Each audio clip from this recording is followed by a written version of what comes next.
ತಾಲೂಕಿನ ಅಧ್ಯಕ್ಷರೇ ಆಗಿರ್ತಕ್ಕಂಥ ಮೋಹನಣ್ಣವರೇ, ಅಶ್ವಿನ್ ಕುಮಾರ್ ಅವರೇ, ಮತ್ತು ನಮ್ಮ ತಾಲೂಕಿನ ಎಲ್ಲಾ ಸಾವಿರಾರು ಸಂಖ್ಯೆಯಲ್ಲಿ ಭಾಗವಹಿಸಿರ್ತಕ್ಕಂಥ ಕಾರ್ಯಕರ್ತರೇ, ತಾಲೂಕು ಮಟ್ಟದ ಎಲ್ಲಾ ನಾಯಕರುಗಳೇ, ಜಿಲ್ಲಾ ಮಟ್ಟದ ನಾಯಕರುಗಳೇ ಮತ್ತು ಯುವ ಘಟಕದ ಎಲ್ಲಾ ಕಾರ್ಯಕರ್ತರೇ, ಎಲ್ಲದಕ್ಕಿಂತ ಹೆಚ್ಚಾಗಿ ಸಂವಿಧಾನದ 4ನೇ ಅಂಗ ಮಾನ್ಯ ಪತ್ರಕರ್ತರೇ, ನಾನು ಎಲ್ಲಾ ನಾಯಕರು ಕೂಡ ಮಾತಾಡಿದ್ದಾರೆ.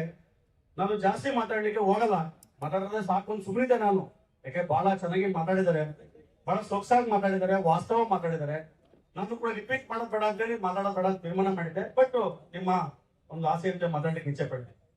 ನೋಡಿ, ಮೊದಲನೇದಾಗಿ ನಾನೊಬ್ಬ ಲಾಯರ್ ಆಗಿ ಮಾನ್ಯ ಕೆ.ಬಿ. ಚಂದ್ರಶೇಖರ್ ಅವರು 2 ಬಾರಿ ಶಾಸಕರಾಗಿದ್ರು. 2 ನಿಮಿಷ ಮುಗಿಸ್ತೀನಿ. 2 ಬಾರಿ ಶಾಸಕರಾಗಿದ್ರು. ಕಾಂಗ್ರೆಸ್ ಪಕ್ಷದ ಕಟ್ಟಾಳು, ಅದನ್ನು ಎಲ್ಲಾ ನಮ್ಮ ನಾಯಕರುಗಳು ಒಪ್ಕೊಂಡಿದ್ದಾರೆ. ಮತ್ತು ಅವರು ಶಾಸಕರಾಗಿರುವಂತಹ ಸಂದರ್ಭದಲ್ಲಿ ಅವರ ಒಂದು ತಿಳುವಳಿಕೆ ಮಟ್ಟಿಗೆ ಒಳ್ಳೆ ಕೆಲಸವನ್ನ ಮಾಡಿದ್ದಾರೆ, ಉತ್ತಮವಾಗಿರ್ತಕ್ಕಂಥ ಕೆಲಸವನ್ನ ಮಾಡಿದ್ದಾರೆ. ಮತ್ತು ಒಂದು ಸಂದರ್ಭ ಒಬ್ಬ ಅತ್ಯಂತ ಶ್ರೇಷ್ಠ ಮತ್ತು ಅತ್ಯಂತ ಪಕ್ಷದ ಶಿಸ್ತಿನ ಸಿಪಾಯಿ ಅಂತ ಒಂದ್ಸರಿ ಪ್ರೂವ್ ಮಾಡಿದ್ರು. ಅದ್ರ ಬಗ್ಗೆ ಸಂದೇಹ ಇಲ್ಲ. ಕಾಂಗ್ರೆಸ್ ಪಕ್ಷ ಅಂದ್ರೆ ಕೆಪಿಸಿ ಅಂದ್ರೆ ಕಾಂಗ್ರೆಸ್, ಇದ್ರ ಬಗ್ಗೆ ಸಂದೇಹ ಇಲ್ಲ. ಅದೇ ರೀತಿ ನಮ್ಮ ಶಾಸಕರು ಎಚ್.ಡಿ. ಮಂಜಣ್ಣ ಅಂದ್ರೆ ಜೆಡಿಎಸ್ ಅಂತ. ಯಾಕೆ ಮಾತಾಡ್ತೀನಿ ಅಂದ್ರೆ, ಕೆಪಿಸಿ ಅವರು ಏನ್ ಮಾತಾಡಿದ್ದಾರೆ ಅದು ಕೌಂಟರ್ ಆಗಿ ನಮ್ಮ ಶಾಸಕರು ಏನ್ ಮಾತಾಡಿದ್ದಾರೆ ನಾನು ರಿಪೀಟ್ ಮಾಡಕ್ ಹೋಗಲ್ಲ, ಅದು ಮಾಡಕ್ಕೂ ನನಗೆ ಇಷ್ಟಪಡಲ್ಲ. ಇಂಥ ಒಂದು ಘಟನೆ, ಇಂಥ ಒಂದು ಕೆಪಿಸಿ ಅವ್ರ ಮಾತು, ಅದಕ್ಕೆ ಪ್ರತಿಕ್ರಿಯೆ ಆಗ್ಬಾರ್ದಾಗಿತ್ತು, ಖಂಡಿತ ಆಗ್ಬಾರ್ದಾಗಿತ್ತು. ಮಾನ್ಯ ಕೆಪಿಸಿ ಅವ್ರಿಗೆ ನಾನು ವಿನಂತಿ ಮಾಡ್ಕೊತೀನಿ, ನೀವು ಹಿರಿಯರಿದ್ದೀರಾ, ದೊಡ್ಡವರಿದ್ದೀರಾ, ತಾಲೂಕಲ್ಲಿ ನೀವು ಮಾಜಿ ಶಾಸಕರಿದ್ದೀರಾ, ಹಾಲಿ ಶಾಸಕರಿದ್ದಾರೆ. ರಾಜಕಾರಣ ಬಂದಾಗ ಸೋಲು ಗೆಲುವು ಸಹಜ, ಒಬ್ರು ಗೆಲ್ಲಬೇಕು, ಒಬ್ರು ಸೋಲ್ಬೇಕು, ಏನು ಮಾಡಕ್ಕಾಗಲ್ಲ. ದಯಮಾಡಿ ಕಾಂಗ್ರೆಸ್ ಸರ್ಕಾರ ಇದೆ, ಇವಾಗ ನಿಮ್ದೇ ಸರ್ಕಾರ ಇದೆ. ನೀವು 1,100 ಕೋಟಿ ಅನುದಾನಂತದ್ದು ಕೇರ್ಪಡದಲ್ಲಿ ಕೆಲಸ ಮಾಡ್ಲಿಕ್ಕೆ ಶಾಸಕರಿಗೆ ಸಹಕಾರ ಮಾಡಿ, ಶಾಸಕರಿಗೆ ಸಲಹೆ ಸೂಚನೆಗಳನ್ನ ಕೊಡಿ. ಅದು ಬಿಟ್ಟು ದಯಮಾಡಿ ನಿಮ್ಗೆ ಆಗಿರ್ತಕ್ಕಂಥ ಒಂದು ಗೌರವ ಎಲ್ಲ ಲೀಡರ್ ಒಪ್ಕೊಂಡ್ರು, ಕೆ.ಬಿ. ಚಂದ್ರಶೇಖರ್ ಬಗ್ಗೆ ಗೌರವ ಇದೆ. ದಯಮಾಡಿ ಇಂಥ ಒಂದು ಮಾತುಗಳು ಆಡೋದು ಬೇಡ, ಇದು ಸ್ಟಾಪ್ ಆಗ್ಬೇಕು ಅಂತಕ್ಕಂಥ ಮಾತನ್ನು ಹೇಳ್ತಾ. ಜೊತೆಗೆ ನೋಡಿ, ಎಲ್ಲ ನಮ್ಮ ಅಂಟಂದೂರು ಗ್ರಾಮದಿಂದ ಬಂದಿದ್ದಾರೆ. ನಾನು ಕೂಡ ರೈತನೇ, ನಾನು ಲಾಯರಾದ್ರೂ ಕೂಡ ಊರಿಗೆ ವ್ಯವಸಾಯ ಮಾಡಿಸ್ತೀನಿ. ಇವತ್ತು ಮಳೆ ಇಲ್ಲ, ಹೋಗಿಕೆರೆ ಹೋಗಿ ಸ್ವಲ್ಪ ಕೆರೆಗಳು ಪರವಾಗಿಲ್ಲ, ಬೇರೆ ಹೋಬಳಿಗಳಲ್ಲಿ ಇವತ್ತು ಎಲ್ಲಾ ಕೆರೆಗಳು ಕೂಡ ಖಾಲಿಯಾಗಿದೆ. ಮಳೆ ಇಲ್ಲ, ಬೆಳೆ ಇಲ್ಲ, ನೀರು ಕುಡಿಯೋ ಸಮಸ್ಯೆ ಇದೆ. ದಯಮಾಡಿ ಮಾನ್ಯ ಶಾಸಕರು ವಿನಂತಿ ಮಾಡಲ್ಲ, ಮಾನ್ಯ ಕೆಪಿಸಿ ವಿನಂತಿ ಮಾಡ್ತೀನಿ, ಶಾಸಕರಿಗೆ ಸಹಕಾರ ಮಾಡಿ ಕೆರೆಗಳು ತುಂಬಿಸೋದಕ್ಕೆ, ಕುಡಿಯೋ ನೀರಿಗೆ ವ್ಯವಸ್ಥೆ ಮಾಡಿದ್ದೆ. ನಡೆಯಪ್ಪ 1 ನಿಮಿಷ ಮಾಡಿ.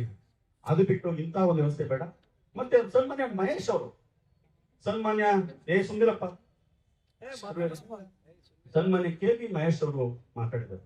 ಅವ್ರ ಬಗ್ಗೆ ನನ್ಗೆ ಗೌರವ ಇದೆ. ಅವರು ಒಂದ್ಸಲಿ ಸ್ಥಾಯಿ ಸಮಿತಿ ಅಧ್ಯಕ್ಷರಾಗಿ, 2-3 ಬಾರಿ ಪುರಸಭಾ ಸದಸ್ಯರಾಗಿ, ಪುರಸಭಾ ಅಧ್ಯಕ್ಷರಾಗಿ, ಮತ್ತೆ ಕೆಪಿಸಿ ತಮ್ಮನಾಗಿದ್ದಾರೆ. ಬೋರ್ಲೇಗೌಡರು ಕುಟುಂಬಕ್ಕೆ ಒಂದು ಗೌರವ ಇದೆ. ಅವರು ಮಾತನ್ನ ಬಳಸಿದ್ದಾರೆ, ಏನಂತ ಯುಟಿಡಿ ಪಾರ್ಟಿಯಿಂದ.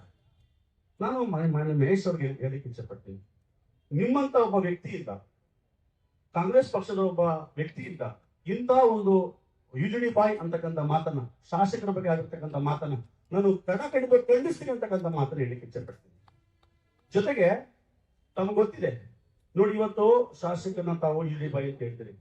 ಇವತ್ತು ಇಡೀ ಜಿಲ್ಲೆಯಲ್ಲಿ, ಇಡೀ ತಾಲೂಕಿನಲ್ಲಿ, ಎಲ್ಲಾ ತಾಲೂಕಲ್ಲೂ ಕೂಡ ಯುಜಿಡಿ ಸೌಲಭ್ಯ ಇದೆ. ಆದ್ರೆ ನಮ್ಮ ಟೌನಲ್ಲಿ ಮಾತ್ರ ಯುಜಿಡಿ ಇಲ್ಲ. ಇನ್ನೊಂದು ಸ್ವಲ್ಪ ದಿನ ಹೋದ್ರೆ ನಾವೆಲ್ಲರೂ ಕೂಡ ನಮ್ಮ ಮನೆಗೆ ಯುಜಿಡಿ ಬಾಯ್ ಆಗಬೇಕಾಯ್ತದೆ. ಸ್ವಲ್ಪ ದಿನ ಹೋದ್ರೆ ಕಕ್ಕಸು, ಅದು ಇದು ಎಲ್ಲ ವೇಸ್ಟ್ ಎಲ್ಲ ಅರಿತಾ ಕೂತಿದೆ ಬಾಯಿ ಎಲ್ಲ. ದಯಮಾಡಿ ಮತ್ತೆ ಇನ್ನೊಂದು ಹೇಳಿದ್ದಾರೆ ಮಾನ್ಯ ಮಹೇಶ್ ಅವರು, ವಿನಂತಿ ಮಾಡ್ಕೋತೀನಿ ನಾನು, ವಿನಂತಿ ರಾಜಕಾರಣದಲ್ಲಿ ಬೇಡ. ಯಾಕೆಂದ್ರೆ ಮೊನ್ನೆ ಕೆಪಿಸಿ ಅವ್ರನ್ನ ನೋಡ್ಕೊಂಡಿದ್ದು ನಾವು ಬಹಳ ಇದೆ, ಮೊನ್ನೆ ಮಂಜಣ್ಣ ನೋಡ್ಕೊಂಡಿದ್ದು ನಾವು ಬಹಳ ಇದೆ. ನಾವಿನ್ನು ರಾಜಕೀಯದಲ್ಲಿ ಈಗ ತಾನೇ ಅಂಬೆಗಾರ ಇಡ್ತಾ ಇದೀವಿ, ಎಲ್ಲಾರು ನೋಡಿ ನಾವು ಕಲಿಯೋದಿದೆ. ಆಮೇಲೆ ಇನ್ನೊಂದು ಮಾತು ಹೇಳಿದ್ದಾರೆ, 6 ಜನ ಮುಖಂಡರು ಯಾರೋ ಸೆಲೆಕ್ಟ್ ಮಾಡಿ ಅಂತ ಹೇಳಿ. ನಾನು ಒಂದು ಮಾತು ಹೇಳ್ತೀನಿ. ಆಮೇಲೆ ಮದ್ದು ಗುಂಡು ಅನ್ನೋ ಮಾತು ಹೇಳಿದ್ದಾರೆ. ನಾನು ವಿನಂತಿ ಮಾಡ್ಕೊತೀನಿ, ರಾಜಕಾರಣದಲ್ಲಿ ಈ ಮದ್ದು ಗುಂಡು ಇವೆಲ್ಲ ಬೇಡ. ಯಾಕೆಂದ್ರೆ ನಾನು ನನ್ನ ಪ್ರಕಾರ ಅನ್ಕೊಂಡಿದ್ದೀನಿ, ಕಾಂಗ್ರೆಸ್ ನಲ್ಲಿ 2028ಕ್ಕೆ 6 ಜನ ಕ್ಯಾಂಡಿಡೇಟ್ ಅವರೇ,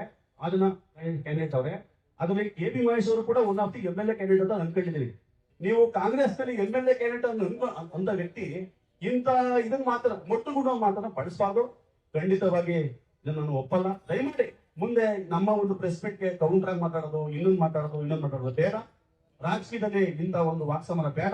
ಇದಕ್ಕೆ ಸ್ಟಾಪ್ ಮಾಡೋಣ ಅಂತಕ್ಕಂಥ ಮಾತನ್ನು ಹೇಳ್ತಾ ಇಷ್ಟು ಮಾತಾಡ್ಲಿಕ್ಕೆ ಅವಕಾಶ ಮಾಡಿಕೊಂಡಿದ್ರೆ ಧನ್ಯವಾದ ಹೇಳಕ್ಕೆ ಇಚ್ಛೆ ಪಡ್ತೀನಿ.